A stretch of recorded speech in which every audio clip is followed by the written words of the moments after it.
सालों पहले की बात है। काशी नगरी में रामदास नाम का एक मोची रहता था। वो काफी नेक दिल इंसान था, हर किसी की मदद के लिए हरदम तैयार। उसके पास कोई भी मदद मांगने के लिए आए तो उसे उदास होकर नहीं लौटना पड़ता था। एक दिन मोची रामदास रोज की तरह अपना मोची का सामान लेकर अपनी दुकान में बैठा हुआ था। उसके पास एक ब्राह्मण आया और अपना जूता सिलने के लिए दिया। जूता सीलते हुए रामदास ने ब्राह्मण से पूछा, आप कहाँ से आए हैं? ब्राह्मण देव ने जवाब दिया, मैं कावेरी तट से यहाँ गंगा माँ के दर्शन करने और नहाने आया हूँ।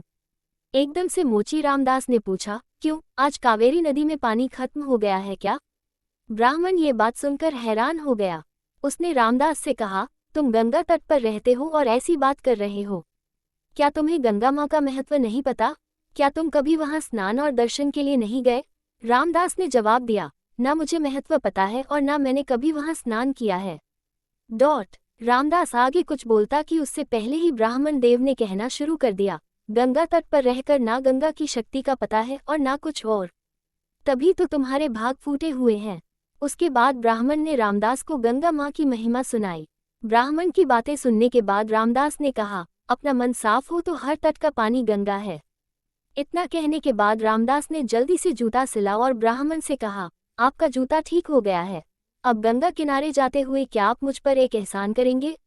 ब्राह्मण देव ने कहा, जरूर, बताओ क्या करना है। रामदास ने अपने जेब से एक साबुत सुपारी का टुकड़ा निकला और कहा, आप जब गंगा में स्नान करेंगे तब उन्हें ये साबुत सुपारी अर्पण कर देना। ब्राह्मण देव ने रामदास के हाथ से वो सुपारी ली और गंगा के किनारे जाने लगे। वहां स्नान करने के बाद ब्राह्मण देव ने हाथ में सुपारी लेकर गंगा माँ को पुकारते हुए कहा, माँ, ये रामदास ने आपके लिए भेजा है, इसे स्वीकार कीजिए। इतना कहकर ब्राह्मण देव ने उस साबुत सुपारी को गंगा में बहा दिया। थोड़ी ही देर में गंगा में एक हाथ बहते हुए आया और ब्राह्मण के पास रुक गया।